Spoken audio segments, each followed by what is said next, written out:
कव्वाली का हिंदुस्तान से पुराना रिश्ता रहा है। मूलतः ये रिश्ता महान सूफ़ी संत हज़रत ख्वाजा मोइनुद्दीन चिश्ती ने हिंदुस्तान में इसकी नींव रखी। इन्हीं कव्वाली के माध्यम से इस्लाम का प्रचार हुआ करता था और यही गीत और कव्वालियाँ पीर व मुर्शिद यानी गुरु और शिष्य के बीच अपने स्नेह प्रेम और मजबूत रिश्ते के लिए लोग इसको जाने जाते थे। लेकिन ये कव्वाली अब देश भर में कोने कोने में सुनी जाती है। इतना ही नहीं, इंटरनेशनल स्तर पर भी इन्हीं कव्वालियों के माध्यम से अपने गुरु और अपने पीर व मुर्शिद को याद किया जाता है और उनकी तारीफ़ की जाती है। इसी कड़ी में हमारे साथ हिंदुस्तानी नहीं बल्कि इंटरनेशनल कव्वाल जनाब हाजी मुकर्रम अली वारसी साहब हमारे साथ मौजूद हैं। आइए सीधे उनसे बात करते हैं। सबसे पहले तो आपका बहुत बहुत स्वागत है हमारे चैनल पर। शुक्रिया। अस्सलाम वालेकुम।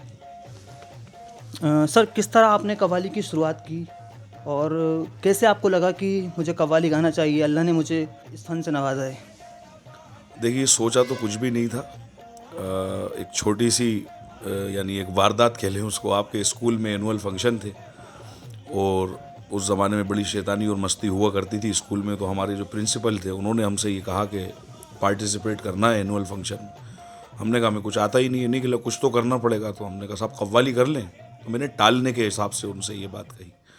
उन्होंने यस कर दिया कि हाँ हाँ बिल्कुल करो कव्वाली। तो वहाँ से सबसे पहले पब्लिक के सामने परफॉर्म करने का मौका मिला। फिर वो अंदर एक शमा रोशन हो गई। गाने बजाने से मोहब्बत तो बचपन से थी। फिर हमारे घर वाले कई नाराज़ हुए बहुत कि आप क्यों इस काम को कर रहा हो, ख़ानदान में किसी ने नहीं करा, ख़ानदान बदनाम करोगे, नाम ये कव्वालों का मामला ऐसा। खैर, मगर मैंने बहुत स्ट्रगल करा। 4-5 साल तक घर वालों को पता भी नहीं चला कि मैं कव्वाली कर रहा था। यहाँ से फिर मेरी कव्वाली की शुरुआत हुई। पहली कव्वाली आपने कौन सी पढ़ी थी और किस कव्वाल की वो कव्वाली रही होगी? असल में मैं बचपन से जब से होश संभाला है तो उस्ताद ग़ुलाम फ़रीद मकबूल अहमद साबरी साहब, जो मेरे लिए बड़ी सआदत की बात है कि मैं शागिर्द भी उन्हीं से ही हुआ। ये अल्लाह का बड़ा करम है, ख़ास बुज़ुर्गों की इनायत है, मेरी माँ की दुआएं हैं। मैं बचपन से उनको सुनता था। तो इत्तेफाक से स्कूल में जो मैंने परफॉर्म करा था वो भी उन्हीं की कव्वाली से करा था। उस कव्वाली को अभी मंजर आम पे तो खैर लोग जानते नहीं हैं क्योंकि वो बहुत एक मशहूर कलाम नहीं है वो, लेकिन एक वो इबरतनाक एक नज़्म थी वो, क्या है हकीकत पानी की। तो कभी मौका मिलेगा तो इंशाल्लाह किसी दिन स्टेज पे आप सबको और तमाम चाहने वालों को उस फ़न को भी मैं पेश करूँगा, क्या है हकीकत पानी की।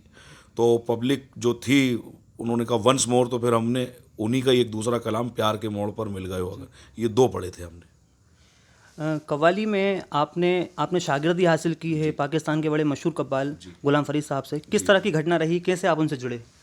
सबसे पहले तो मैं ये कहूँगा कि उनको सिर्फ़ पाकिस्तान से मंसूब ना करते हुए, क्योंकि उनका पूरा दुनिया में नाम है और वो किसी एक मुल्क के मोहताज है नहीं। और आपको मैं ये भी बताता चलूँ कि श्रीमती इंदिरा गांधी जी जो प्रधानमंत्री थी हमारे देश की, उनके ज़माने में उन्होंने उनको बुलबुल पाक व हिंद का ख़िताब दिया था कि ये हिंदुस्तान और पाकिस्तान की बुलबुल है, ये जब चाहे यहाँ आ सकते हैं और जा सकते हैं, यानी ऐसा मामला था। तो बचपन से शौक़ उन्हीं का था। हमारे भोपाल में एक बहुत बड़ी बुज़ुर्ग हस्ती थी हज़रत अख्तर शरी रहमतुल्लाह अलैह। तो उनसे हमने ये कहा कि हुज़ूर शागिर्द तो हमें उनसे ही होना है और किसी से नहीं होना। उन्होंने कहा कि शागिर्द तो होना पड़ेगा। हमने कहा किसी से नहीं होना। तो वो थोड़ा नाराज़ भी हुए कि वो वहाँ और तुम यहाँ। तो हमने कहा आप तो अल्लाह के वली हैं, बुज़ुर्ग हैं, आप चाहें तो क्या नहीं हो सकता, आप दुआ कर दें। तो ये अल्लाह की करीमी है बड़ी कि 15 दिन के अंदर उस्ताद मकबूल साबरी साहब ख़ुद ब खुद भोपाल आए और हमारी मुलाकात हुई और उन्होंने हमें शागिर्द भी करा। किसी तरह का गिफ्ट भी आपको उन्होंने दिया था, ये सुनने में आया था? गिफ्ट तो वो एक गले में एक माला वो पहनते थे रुद्राक्ष की, जी। तो वो उन्होंने तोहफ़तन मुझे उतार के वो दे दी थी उन्होंने। तमाम कव्वालों से आपका जो अंदाज़ है बिल्कुल अलग है। आपकी कव्वाली पढ़ने का, आपके कव्वाली लिखने का भी अंदाज़ अलग है। किस तरह ये आपने सीखा, किस तरह आपको ये आता हुआ?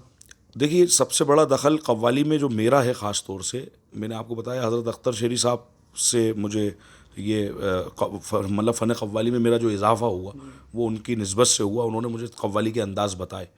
दूसरे जो मेरे पीरो मुर्शिद हज़रत सरकार मस्ताना जमाल शाह साहब वारसी रहमतुल्लाह अलैह, उनका जब ये हुक्म हुआ कि कव्वाली करना है तो फिर वो एक नज़र डाली गई उनकी तरफ से। और हुज़ूर वारिस पाक आलम नवाज़ देवा शरीफ ज़िला बाराबंकी दुनिया जानती है, वहाँ से भी फिर अता हुई। जुदा जो काम है मेरा, वो आपको या आज की जनरेशन को जुदा लग रहा है कि मेरा काम सबसे अलग है और लोग सुनते भी हैं मुझे, लेकिन दरअसल कव्वाली यही है जो मैं कर रहा हूँ। आएँ बाएँ शाएँ जो भी हो रहा है दुनिया में, यानी जितनी भी चीज़ें हैं, तो वो एक मनोरंजन का सामान तो हो सकता है, लेकिन उसका हकीकी इश्क से ताल्लुक़ नहीं है, वो इश्क मजाज है और इश्क हकीकी अलग है। मेरा जो काम आपने अक्सर देखा होगा, अगर मैं फ़िल्मी गीत भी स्टेज पे अगर गाता हूँ, उसमें भी मेरा तसलसल यही रहता है कि मैं इश्क हकीकी पेश करूँ, यानी अहले बैत और पंजतन के आसपास रहूँ, बुजुर्गान दीन के आसपास रहूँ। असल कव्वाली यानी एक शेर में मैं अपनी बात कहना चाहता हूँ कि सुना सुना के गमे इश्क के फसाने को, लगा रहा हूँ तेरी राह पे ज़माने को। सभी तबके के लोग आपको पसंद करते हैं, सभी धर्म के, सभी जाति के और सभी उम्र के लोग। आपकी पसंद का कव्वाल कौन है? मेरी पसंद में तो सबसे पहले मेरे ख़ुद उस्ताद हैं ग़ुलाम फ़रीद मकबूल साबरी साहब, जिनका सानी दुनिया में नहीं है। उनके साथ हज़रत उस्ताद नुसरत फ़तेह अली ख़ान साहब, अल्लाह इन सब के दर्जात बुलंद फरमाए, अज़ीज़ मियाँ साहब, ये तो दुनिया से चले गए। तो ये जो चले गए, ये तो खैर इनका तो मामला अलग है, ये तो मालिक थे इस फ़न के ये लोग।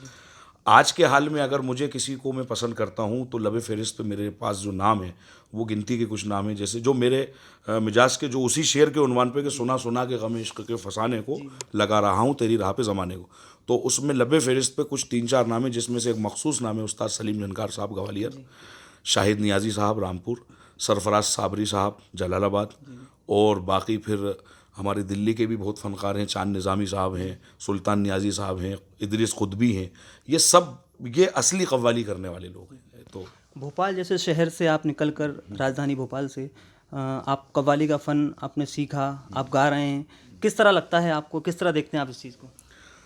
अक्सर ये सवाल मुझसे बेशतर लोग कमतर पूछते ही हैं। ये रात भी मैं कहीं प्रोग्राम में था, वहाँ भी मुझसे लोगों ने हैरत अंगेज़ निगाहों से मुझसे पूछा कि आप भोपाल से हैं? मैंने कहा हाँ। तो बोला भोपाल में लोग कव्वाली सुनते हैं? तो मैंने कहा हाँ सुनते हैं लोग। तो बोला हमें तो ऐसा पता है कि भोपाल का माहौल ऐसा। मैंने कहा नहीं, आप कभी भोपाल आए नहीं, और अगर आए हैं तो भोपाल के लोगों से आप मिले नहीं, यानी जिसमें बहुत यानी जिनको अपन उलमा इकराम भी कह लें भोपाल में, वो मुझे सुनते हैं और सुनते क्या मोहब्बत करते हैं मुझसे। यानी अगर मेरे ख़िलाफ़ भी कोई बात होती है तो वो समझाते हैं कि नहीं, मुकर्रम मियाँ का मामला, उनका अक़ीदा बहुत अलग है, हदीस और कुरान की रोशनी में वो अपने कलामों को पेश करते हैं। ऐसे कुछ 4 लाइन सुनाइए जो हमारे दर्शकों के लिए, जो आपकी पसंदीदा हो। दौरे हाजिर का शेर मुझे आजकल 4-5 रोज़ से मुझे एक शेर बहुत ज़्यादा याद आ रहा है। जो भी आज हिंदुस्तान में माहौल है, चाहे वो किसानों को लेकर हो या एनआरसी को लेकर हो, या जो भी चीज़ें हिंदुस्तान में चल रही हैं, उसके मद्देनज़र रखते हुए एक मेरा पसंदीदा शेर 4-5 दिन से मैं बहुत उस शेर को मेरे दिमाग में है वो, तो वो मैं नज़र कर रहा हूँ, तमाम आप सामाइन के और आपके नज़र है।